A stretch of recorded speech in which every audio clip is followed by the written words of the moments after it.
So, if y'all didn't see the quote unquote ban list that just dropped today,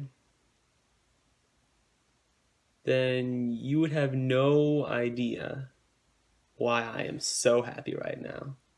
You guys already know. We have multi fakers now, baby.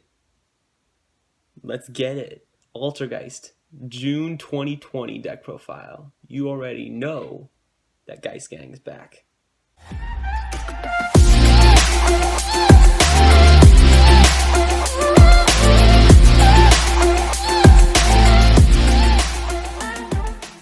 Good afternoon, ladies and gentlemen. It is yo boy, Thunder Drake Studios, coming at you with another spicy deck profile.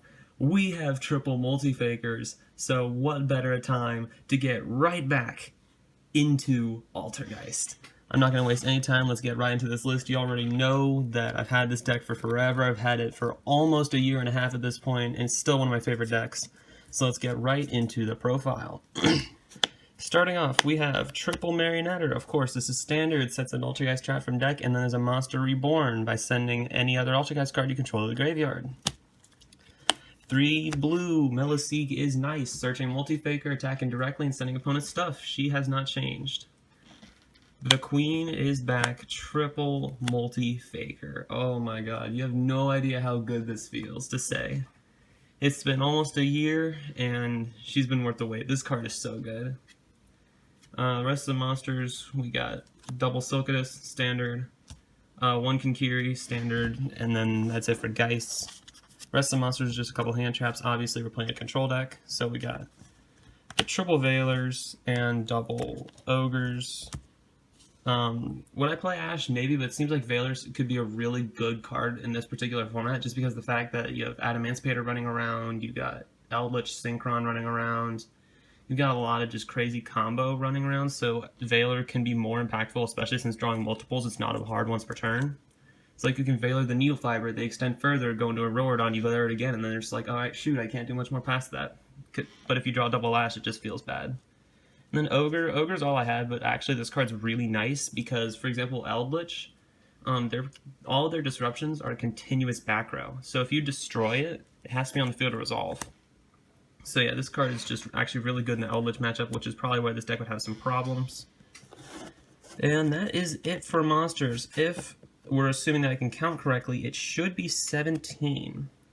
Going into spells, we're going to play 4. We got the triple pod dualities, just digging deep into your deck. Obviously, this is a deck that I built on a budget a year and a half ago, and that still holds true to this day. Obviously, I got nicer dualities now than I did before, but that still doesn't change much. I mean, I can't afford extravagance, so this is the next best thing. But also, we're playing the Upstart Goblin. 39 card deck, just draw cards. It's pretty good. Of course, it's pretty standard to not play a lot of spells in Geist because we are ultimately a trap deck. So we have triple personal spoofing.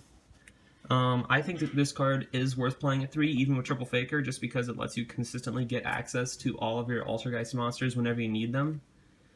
Because like if you open both Silkidus, for example, even if you open one of the multi-fakers, you can shuffle away the Silkidus to search like, I don't know, Kinkiri or something, fire off the multi-faker, and then summon that Silkidus again. Like, it's just really good, and I feel like this card was undervalued before when Geist was at full power. We're still playing Triple Dark Renewal too, because I built this sort of like a quote-unquote multi-faker turbo deck. I actually think this card's really nice in this deck.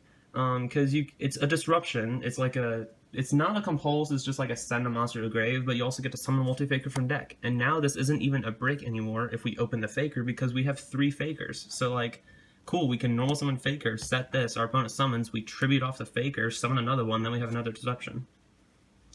And then for the actual Altergeist traps, we have the double protocol and the 1 manifestation. I don't think I need to explain this. I know some people play 2/2, but I just like the 1 manifestation because this card really doesn't do a lot. It does, obviously it needs to be played, and it's a very good card, but I still can't justify playing more than 1 of arguably the weakest Altergeist card in the deck. Now for generic traps, we've got Triple Judgment. This has changed. Remember when Judgment was expensive when I was first building this deck? But yeah, that card's nuts. Triple Strike, we're just trying to say no. Old Man says no, and Old Man says no a lot in this deck. 2 Lost Wind. I don't think you need to play 3, but We do have a trap trick, which is either a third Lost Wind or a fourth, what's it called? Dark Renewal.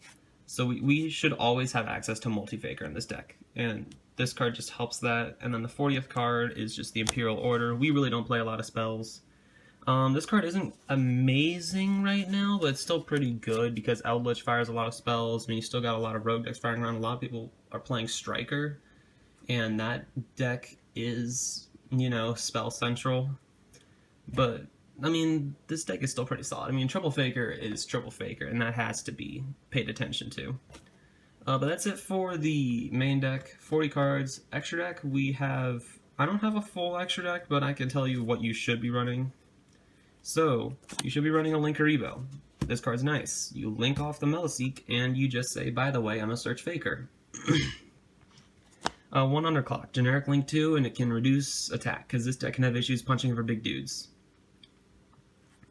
Nightmare Phoenix. Clear out special summon monsters in the main monster zone. Nice. Correction. Nightmare Cerberus. I cannot read. Nightmare Phoenix. Clear out back row. Very nice. We can make this pretty easily in this deck. It's just a great card. Boss Monster. Triple Hextia. Oh my god, this card is dumb. Every time I read it, I'm like, why is this card a Link 2? Just spell, trap, negate, boosts attack, and then it floats. It's so nice. And then the last cards, we have 1 each of Kidolga and 1 Prime Banshee. This card really doesn't do a lot, but it comes up sometimes because a lot of decks are playing like Kaijus and such to out Golden Lord. So you can take like a big dude from the graveyard and then punch him in the face with it. And then this card is sort of like the quote-unquote boss monster. Like, it's just the biggest Altergeist we have. If you have Prime Banshee linked up to Hextia, you're just in a great position because then you contribute this, negate stuff, and then this will float into like something from your graveyard. It can still float into like a Faker, float into like a Meliseek, Marionetter. It's just really nice. But yeah, that's about it for my June 20 Altergeist deck profile. Yeah, there's not a lot I would change in the main deck. I want to get your guys' opinion. Tell me what I should change in the comment section below. Don't forget to like and subscribe. Share this with your friends. I'm trying to grow. And without further ado, I'll see y'all later. Peace.